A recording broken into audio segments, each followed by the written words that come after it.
Hello one and all, my name is Rio and welcome back to another matchday preview. So following our return to the Diva on Saturday, which produced an excellent performance, we are back on home soil later on tonight where we entertain a Bolton Wanderers 11 in our final home pre-season friendly of the season, where we look to make it 2 home wins in a row. So Bolton Wanderers have advertised this clash as being an 11 game for them, so similar to our 11 matches against Clitheroe and also Macclesfield FC lately. Therefore, they will most certainly bring a weakened squad over to the Diva, which isn't too ideal for us because we would have preferred a much more tougher test, with our new season only kicking off next Saturday, although it may present us with a better chance of winning the encounter. So anyway, my matchday preview will be coming up right now. Stay tuned, I really do hope you enjoy it, and if you do all enjoy it, please hit the like and subscribe buttons, and also please feel free to comment down your score predictions below. So anyway, without further ado, my preview will be coming up right now. Enjoy!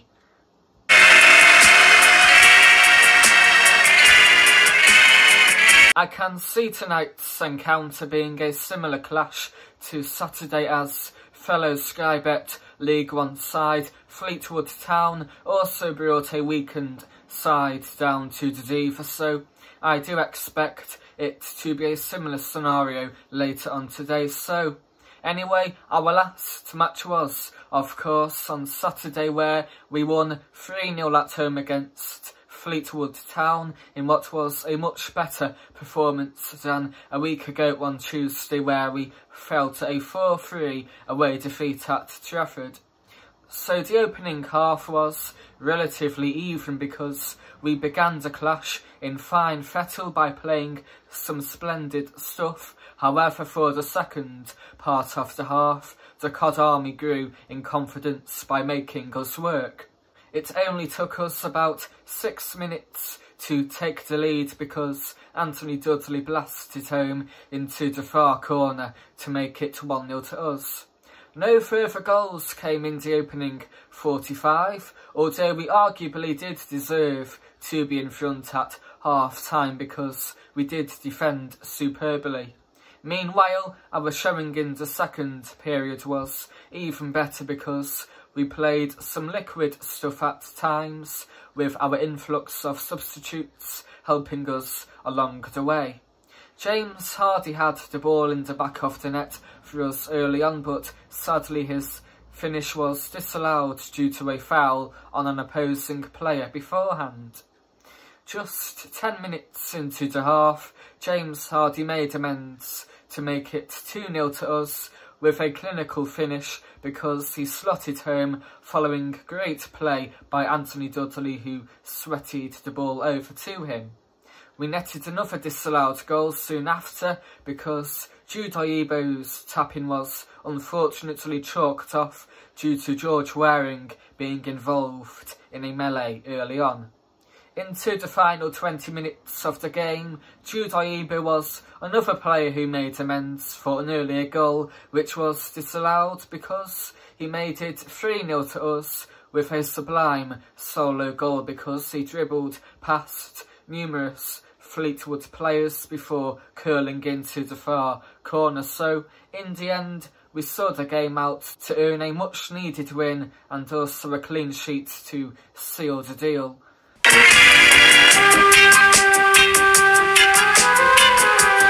Bolton Wanderers 11 plied their trade 3 leagues above us in Sky Bet League One and will be making the journey over from Greater Manchester, looking to make a name for themselves in their first campaign back in the 3rd tier.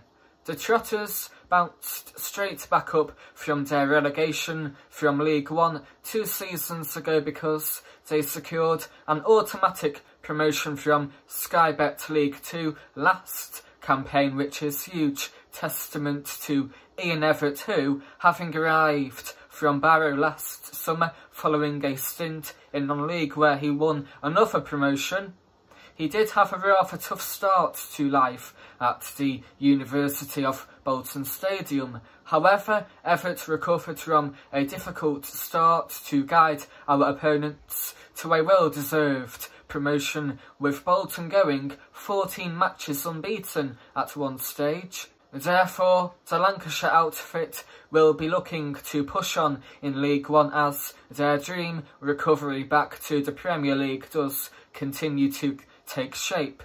Meanwhile, one former Seal is in the current Bolton squad, who is centre midfielder and also captain Anthony Sarcevic. Anthony endured a really successful spell at the Diva, having originally joined us on loan from Crewe Alexandra back in October 2010, which was our inaugural season, where, having scored twice in 7 appearances for us, he was recalled by the Alex in February 2011. However, having had an inconsistent run at our Cheshire neighbours, Sars signed for us on a permanent basis in November 2011, where he played an integral part in our 2 promotions, while he also received an England C call-up to boot. In June 2013, Sarcevic departed us to join Fleetwood Town on a permanent basis for an undisclosed fee, and fast forwarding to July of last year, he joined Bolton Wanderers from Plymouth Argyle, which is where he has been at ever since. However, due to Sars being the Whites' captain, it is highly unlikely that he will make an appearance later on tonight, which is a shame because he is a strong presence for Bolton.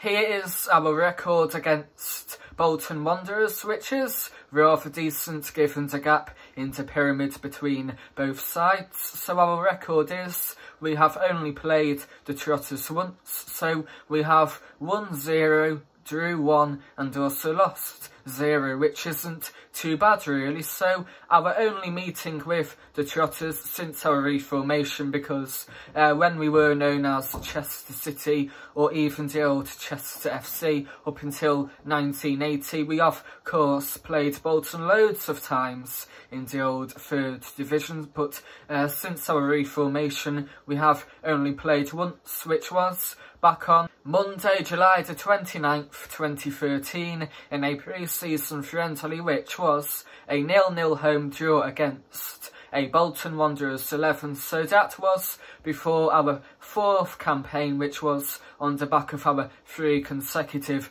promotions, and it was a bit of a difficult season because we did get a reprieve in the end, even though we did finish in the relegation zone. So a 0-0 draw against a Bolton team wasn't too bad really. However, with us playing a Bolton 11 tomorrow night, which will be a significantly weaker version of the Trotters' main team, hopefully we can go one better and get a win.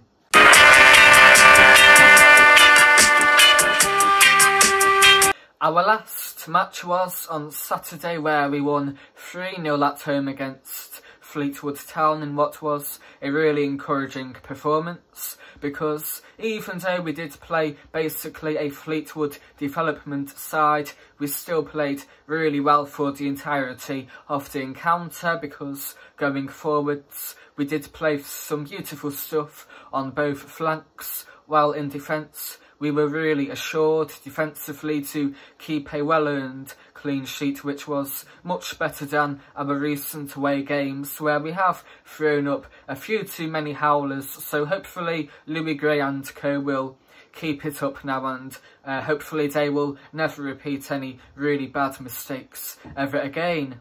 So anyway, I do think the opening half was relatively even, because for the opening 20 minutes or so we were by far the better team, because we did come out of the blocks a lot more quicker than Fleetwood to really make them work by stretching them out on our large pitch, which worked really well and also effectively, considering we did score really early on. However, I do think for maybe the last 20 or so minutes, so for the second part of the opening half, I do think Fleetwood did come into the game a lot more because they grew in confidence, and to be fair to them, they did play some good stuff because they stretched us out as well. So I do think, although we were 1-0 up at half time, I do think it was a really even half. So to begin with, only 6 minutes in, Anthony Dudley made it 1-0 to us with a beautiful goal because he played a cute little 1-2 with John Johnston before Duds fired home into the far corner. Not too much action ensued after that, hence we did go into half-time 1-0 up, and although I do think it was a relatively even half, I do think we did deserve to be in front because the likes of Matty Williams and also Danny Livesey were colossal in defence to preserve our clean sheet. Meanwhile, our second half performance was a lot more dominant because going forward we were absolutely tremendous, and also some of our substitutions, such as Jude Oyibo being our standout performer, they all played really well to make sure we did turn the game into a rout in the end. So to begin with, not too long in, James Hardy did have the ball in the back of the net, but unfortunately his finish was ruled out because George Waring was involved in a tussle in the build-up.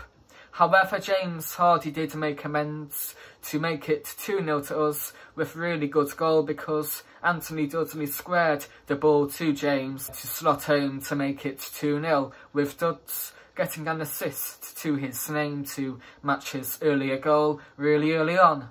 Meanwhile, we did score another disallowed goal, with Jude Oyibo sadly finding the net, but unfortunately his strike was ruled out due to offside. However, he did make up for it yet again to make it 3-0 to us with an absolutely outrageous solo goal because he danced past numerous Fleetwood players before curling into the far corner to make it 3-0 to us. So thankfully we did get over the line in the end to get a deserved win and also a well-earned clean sheet. So anyway, all 3 goals will be coming up right now. So to begin with, the official Chester FC TV footage will be up, while it will be followed by my footage on my YouTube channel. So here they are right now. Enjoy.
penalty. Get in, blue boys. Go on! Yes! Come on. Get in, boys.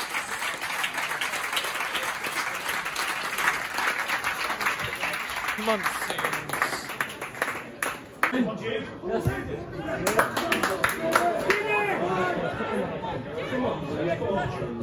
Go on! Yeah! What a goal!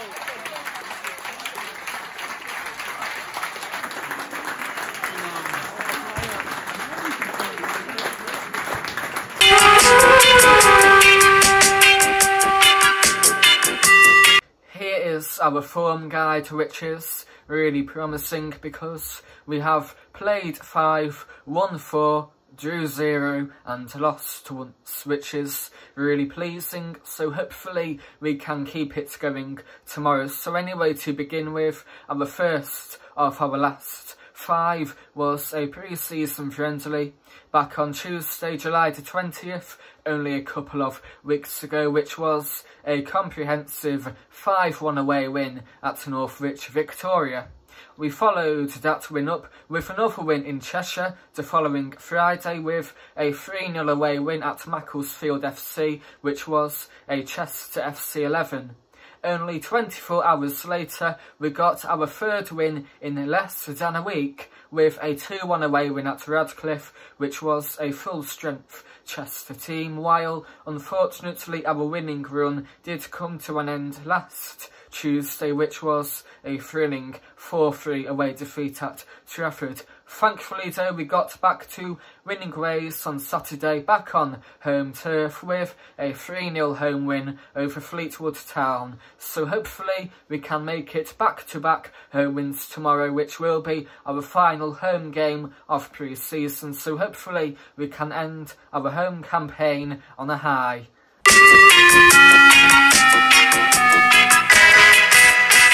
Meanwhile, here is Bolton Wanderers' latest form, which again is really good because they have played 5, won 3, drew 2 and also lost 0. So they are in fact unbeaten in pre-season, so hopefully we can bring that to an end tonight, which would be a really good achievement.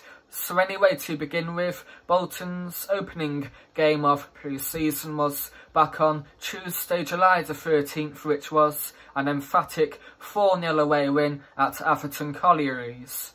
Meanwhile, the following Saturday, Bolton played another pitching in Northern Premier League Premier Division side, this time FC United of Manchester away, which was only a 1-1 draw. Meanwhile, the following Tuesday, Bolton got back to winning ways with an impressive 1-0 win against Preston North End at a neutral venue, which I do believe was Lancashire FA's facility at Leyland. So Bolton did beat a team in the higher divisions than them, which was a really good result for them. Meanwhile, last Tuesday, Bolton picked up back-to-back wins with a 1-0 away win at Barrow, who are Ian Everett's old club, while their last game before tonight was only on Saturday, where Bolton picked up another pleasing result against Championship opposition with a 2-2 home draw against Blackburn Rovers. So they have had quite an encouraging pre-season so far, but hopefully with us only playing a Bolton 11, hopefully we can burst their bubble later on tonight.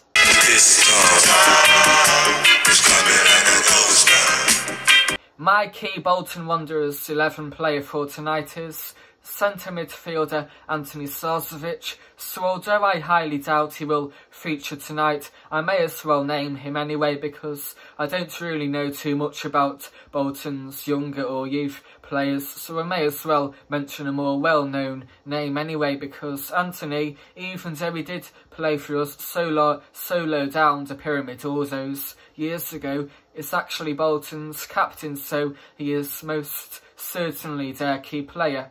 So back in 2009, Anthony began his career at Woodley Sports, where a year later in 2010 he joined Crewe Alexandra, who do play a few leagues above Woodley. Later on in 2010 he joined the mighty Chester FC on loan for a few months in October. However, in February 2011 he was recalled to Crewe, but thankfully in November 2011 he did sign for the mighty Chester FC on a permanent basis, where he played really well, scoring 15 goals in 60 appearances, which is good for a midfielder, and also he did help us secure back-to-back promotions. 2 years later, in 2013, he joined Fleetwood Town, where he was a standout player for them, playing over 100 times. Where in 2016 he joined Shrewsbury Town. However, he didn't really settle at Shrewsbury, so back in 2017 he moved down all the way to Devon to sign for Plymouth Argyle, where he was a cult hero there. However, back in 2020, so only a year ago I believe, in June of 2020 he joined Bolton Wanderers, which is where Anthony has been at ever since. And also, in addition to his club career, while at Chester, he did play for England C for a brief period in 2013, where he scored 1 goal on his solitary appearance. So anyway, I do think although Anthony might not feature tonight, he is definitely a key player for Bolton in general. And although I do like him a lot for what he did for us all those years ago, I still do hope Bolton are the losing team later on today. All the clubs are being closed down. My score prediction for tonight is Chester FC 2, Bolton Wanderers 11-0. So for the Seals, I think our 2 scorers will be Declan Weeks, and also I do think Anthony Dudley will get another home goal, having scored a really good one on Saturday. So I do think although we are playing Bolton, and even if it is a reserve team, they could have some decent players, I do think we will win, because you only have to look at how we got on the other day against fellow League One opposition in Fleetwood Town, where we hammered them 3-0 at home. So I do think we will get a clean sheet tonight and a similar result, which will hopefully put us in fine fettle ahead of our final friendly on Saturday, which is Nantwich Town away. This place. On a personal note, tonight's game will be my final friendly of pre-season, because I do go on holiday to Torquay for a week tomorrow. Therefore, I won't be in attendance for the Nantwich Town away game. However, to make up for it, I will be off to 2 matches on my holiday at the English Riviera, because on Saturday I will be off to Plainmoor for my second visit to watch Torquay United take on Chippenham Town at home. And also I've been spoilt again, because on Tuesday, which is my A-level results day, Torquay United have another home match where they play AFC Bournemouth under 23s, so I do think I will go to that one too. So unfortunately I will not be able to make Nantwich, which is a shame, because I have attended every single match so far, although I did go to the Cheshire Senior Cup tie